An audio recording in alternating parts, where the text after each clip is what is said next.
All right, guys. Fastest way to clean a Bahamian conch, Bahama style, baby. Let's go. This is the conch live in the shell.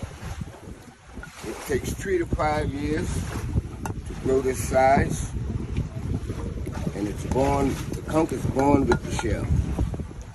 The shell and the conch grows together.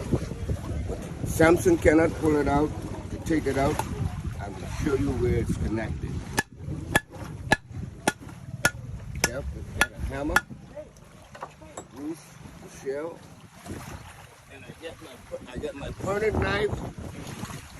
I'm going to show you the white meat, where it's connected to the shell.